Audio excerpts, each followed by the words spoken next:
so you failed at your goals. Welcome to the club. So far this year, I have had a really tough time bringing myself to set goals. I know the science, I know how to do it, I know what needs to be done. I have literally made so many videos about goal setting, but for some reason, I just couldn't bring myself to do it. And I realized what was happening is I was actually putting so much pressure on myself to adopt goals and set milestones for myself that didn't actually matter to me. I wanted so much to reach my superhuman life by December that I was ignoring what mattered to me and felt right to me right now. So I took January and February and just started to let things emerge naturally. And what emerged was a whole new system that actually made my goals take shape and feel achievable. And that is by using a project-based method. So in this video, I'm going to teach you how to align your values, your goals, and your projects seamlessly so that you can start getting to work and creating the life you want. First, let's talk about why goals fail. You guys know I love a brainstorming chart. In my experience, goals typically fail because of one of three reasons. 1, motivation, 2, difficulty, and 3, planning. First, your goal might fail because you lack the intrinsic motivation to get it done. Now, I know motivation is not the end-all be-all of getting goals completed, but it is an important factor for wanting to get the goals completed. So if you have a goal that is not motivating to you at all, it's going to be really hard to complete it. So my goal, say a goal of mine is to run a 5K, and I'm picking that goal because it seems like it's what healthy people do and I want to be healthy. But I have no real interest in running a 5K, so it's not very motivating to me. Meanwhile, if I had a goal, a fitness goal based around like, oh, I want to be able to climb up the mountain that's near my house whenever I want to, like that is a goal that I can train towards and that is more motivating to me because it's something that's local to me and a park that I like to go to, something like that. So you want to choose something that is related to your intrinsic values. And make sure you have a strong why power. I have a whole video on my channel dedicated to values and goal setting, which I will link up in the cards. But essentially, if you don't have a strong why power, you don't really have a reason to complete your goals, and thus they will probably fail. The second reason goals fail is difficulty. And it's usually because the difficulty of the task is out of proportion with your skills. You are going to have different skills than everyone else. So for somebody else, running a 5K might be super easy to them, and it wouldn't be a really good goal because it's too easy for them. They can just do that because they train all the time anyway. For you, running a 5K might be way too hard because you are not trained at all or something to that effect. By you, I really mean me. It would be really freaking hard for me to do it because I am not trained at all. When we set goals, especially yearly goals, our eyes are often way bigger than our stomachs, and we end up setting goals that are actually practically unachievable to us. And it doesn't account for human error or our own level of ability. There's a lot of research that shows that setting goals that are too hard for you can have detrimental effects on your self-esteem and how you show up at work or in your personal life once you fail. So you really want to be thinking about your own skills. So if something's too hard or too easy, you're going to fail at the goal because this isn't motivating enough and this is soul crushing. Seriously, it's really bad. And the last reason I observe that goals fail a lot of the time is because you are not properly planning and executing the goals that you lay out for yourself. This is the thing that really got me last year. Quick trigger warning, I'm going to show my goals page from last year. It includes a little bit of weight information on it. So if you don't want to see that, skip to the timestamp that I have on the screen now. This was my goals from last year. So for example, the health and wellness goal. A lot of people will say, oh, I want to lose 30 pounds, and then they won't actually plan out what they need to do quarterly, monthly, weekly, daily in order to achieve those things. Now I did because I am a planner. You guys know me, I love a good plan. So of course I planned all this out, but unfortunately what I failed at is actually executing the daily, weekly, monthly tasks that I should have been doing in order to achieve my goal. So if you are missing either of these two steps, the planning out what you're doing each interval of time as the goal goes on, or giving yourself important milestones, or if you're not actually getting to the nitty-gritty of how you're going to fit all of these actions into your daily, weekly, and monthly schedules, your goal is probably going to fail. I talk about this one a lot more in my video on why you should be using habit science to achieve your goals, especially on why I failed at my goals. So if you want to know more about that, I will leave the video up in the links. But yeah, these are the basic 3 reasons why I observe goals fail most of the time. One project I am working on as part of my larger goal to have my home more organized is organizing my stationery supplies. And Hubman and Chub Girl is a stationery brand that is kindly sponsoring this video. They sent me a few cool things to add to my collection. Ordinarily, they make bespoke planner boxes with themes that change every single month. Like, here's some things from the coffee box that I recently got from them. Some washi tapes, pretty cute. The boxes pack so much into them and are seriously so cute. But this time they sent me something a little bit different and kind of unique. So this looks like this box here, instead of being one of their traditional themed boxes, it is a sampling of a few different things, or a few different like sets or previous sets. So we've got some cute themed washi tape from their spring and winter collections, some lavender and honeybees, and then bears. So cute. And what is that? Is that seal? It's adorable. So super cute washi tape, which I always love receiving washi tape from them. A nice thank you card with various themes listed on it. This is really cute. Oh, this is so cool. It's like a little folder. Wait, this is adorable. Okay, yeah, so this is like a little February love is in the air kind of kit. Really cute. Oh my gosh, I didn't know they made these. That's so cute. And also I got a sick little folder. Plus some cactus stickers. They look like they're super flat actually. Maybe would go really nicely in a Hobonichi cousin or one of the other Tomoe River paper planners. This is from their Cozy Plants collection. That was just a little sampling of some of the products that they have. And then this guy is a journal buddy, which is literally such perfect timing for my organization project. So let's open this baby up. Ooh, it's like a nice canvasy tote. And I got some additional goodies in the bag. They also sent me a pin and a keychain. Oh, it's so cute. I love their pins. I am collecting their pins. Their pins are so adorable. And then this is the journaling buddy or journal buddy bag, which I have been wanting one of these for so long. It just seems like the perfect organizer for your stationery, for really the stationery, especially that you want on the go. It has just a bunch of pockets, as you can see. Really good for pens and stickers. And it looks like it expands. Feels really high quality. And that's such a cute message. Be positive. Comes with a shoulder strap as well, which I really like in a bag.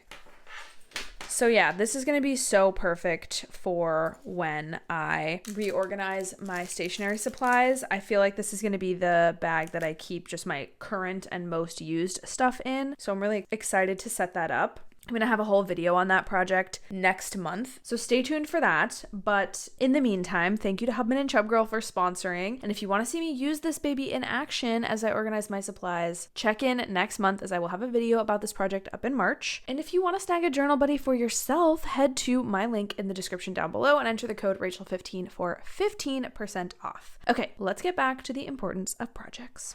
Now, at this point in the video, I could walk you through how you should be setting up your goals to absolutely succeed every single time. And honestly, I have made videos like that before. But in this video, I want to show you an alternate way specifically for when goals feel too big and too lofty and too hard to do. Because I know when I have failed at a goal, either because I'm not motivated enough, because the difficulty is too hard, or because I failed at planning and execution, I feel personally crushed, and setting goals feels really, really hard from then on out. So if you are feeling that way about goals too, you might like this process. Now, because goal setting felt really hard to me at the beginning of this year, I didn't want to do any goal setting and I just ended up experimenting generally. And what I found was that I could take my values, create ambitions based on those values, and then from there, I would create projects that helped me achieve those ambitions that were backed by those values. So for example, I took some time to think at the beginning of this year and I was like, what is really emerging for me as important for 2024, important that I personally work on and address. Number 1 was going to be relationships. Number 2, boundaries. I needed boundaries in my life so badly around a lot of different things. And number 3, I wanted to have more fun. Now, there are a bunch of other values that I have thoughts on and ambitions on and projects about, but let's just talk about these 3 for a second. So the first step is looking at your values and saying, okay, what are my ambitions around this value? How do I actually want this value to show up in my life? For relationships, I wanted to be a good partner. I wanted to show up well in my relationship. And that's like being a caring partner, right? Thoughtful. This was all my ambition related to my goal of having good relationships. Now that we have this, we have what I call a value-based ambition. So I want to be a good partner, a thoughtful and caring partner, because I want my relationships to be strong, because I value the relationships in my life. Now, this value-based ambition can have many different projects, but one example would be planning a vacation. That's a fun way to be caring, to get some good time together. If I plan it, it's like a gift I'm giving my partner. So there's lots of different ways that this could be applied to this value-based ambition. So this is our value-based ambition, and this is our project that supports the ambition. Now, like I said before, value-based ambitions can have many different projects associated with them. So planning a vacation together is only one way to be a good partner, right? And it's also not even the most, day-to-day mundane way to be a good partner. So there are definitely other projects needed to live into this value-based ambition. But what I like about projects in comparison to goals is that goals often feel super general. Oftentimes they feel vague. If you've watched any of my other videos, you might know about setting up SMART goals or time-bound goals or any other popular acronym of goal setting. And you might do those and that might work for you. But goals as a rule don't necessarily have to have steps to follow. They don't necessarily have to be specific. Goals are just, this is a goal. It can be super vague, like eat healthier or have boundaries. Like, what does that actually mean? How do you actually get there? Projects, on the other hand, force you to think about tangible results. So let's take my goal of having boundaries, right? This applies to lots of different areas of my life, but specifically, I'm interested in having boundaries, let's say, on social media. Right? That's my value, is boundaries around social media, or my ambition is going to be boundaries around social media. Now, my tangible projects that I can do is I can say my tangible project for this one is to reorganize my phone. After I reorganize my phone, I will feel like I have boundaries on social media. And reorganizing my phone is the tangible product that I get out of the project. Now, in order to reorganize my phone so that it supports boundaries on social media, I need to be thinking of a deadline, right? Projects almost always inherently have a deadline. You're also probably going to be thinking about budget. Projects almost always have a budget associated with them. And then you're going to be thinking about the tasks that you need to do, maybe habits as well. So for me, reorganizing my phone, the deadline, I want to have it done by the end of the month, let's say, because I really can't wait much longer to reorganize my phone. I'm just wasting time on there. And then the budget that I have is $150. That might seem like a lot, but I plan to buy some apps that truly block social media. I plan to buy the productivity apps that I want for my phone. I want to make it so that my phone is a productivity tool and not a distracting tool. I know for a fact that the app I want to buy is $100 for a year subscription. So I'm going to shell out that money because it's really, really important to me that this goal, this value-based ambition gets lived into. So let's just say I have that budget. And then a task might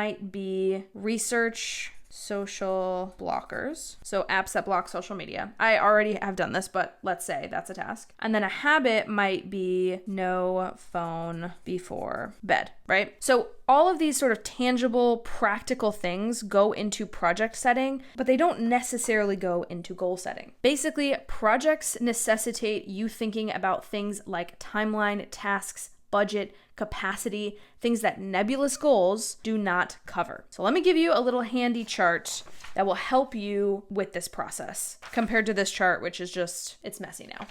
So give yourself a value-based ambition. It's okay if that feels a little bit nebulous. Maybe yours is eating healthy. Then you want to start breaking off projects. And these projects should support that value-based ambition. But this is where your why power is coming from, right? Your values. I want to be eating healthy because I have a value of health, right? And then your projects are going to be supporting that value. And under each project, you will have things like deadline. And your budget can also include how much time you actually spent and how much money. So budget might be like 3 days, but also $300. Some of your projects are going to have a long list of tasks underneath them. Some of them are going to have habits associated, but almost all of them need a timeline plus tangible outcome. outcome. So what are you actually getting out of the project? For example, eating healthy, you might have reorganizing your fridge might be a project you have under eating healthy. How does reorganizing your fridge contribute to eating healthy? Because you want to have healthy food more available. So you want to reorganize your fridge to have healthy food more available. Maybe your deadline is like you want to get it done over 1 week. That's your timeline, and your deadline is end of the month. And then your budget, maybe your budget is like $50 to buy fridge organization things from the Container Store or whatever. And then you have your tasks associated with it, like researching how a fridge should be organized or what principles, like why do people reach for certain things in fridges and in grocery stores and things like that. But you can really see how, like, based on this project, you have a really tangible outcome. You will have a reorganized fridge, which will support you eating healthy. And then you can have many other projects like set up a meal plan or make a list of healthy places that you can order takeout from. But this general setup, having a value-based ambition, which is where those sort of like nebulous goals can be tied back to your why power, and then having projects underneath them that help that life goal become more tangible and practical, is going to really change the way that you think about your goals and the way you think about getting stuff done in your life. If you want a more full-throated video on project planning, let me know, because there is a lot that goes into it. However, these are sort of the basics of what I'm laying out right now, and it's kind of working for me so far, which is really exciting. So if you want a more in-depth video, please let me know and I can go into how you can implement project planning into your everyday life. But for now, this sort of flow, having a value-based ambition, creating a project, and then getting the timeline, tangible outcome, deadline, budget, all that kind of stuff associated with it, just give it a shot. I think it will really work for you. One of the most important things about setting up a project or having a goal is being able to successfully make time for that project or goal. So if you want some help with that, click on the video right here next to my head where I talk all about making time for your big plans. Besides that, thank you so much for watching, for being subscribed, for being awesome. I love you so much, and I will see you in the next one.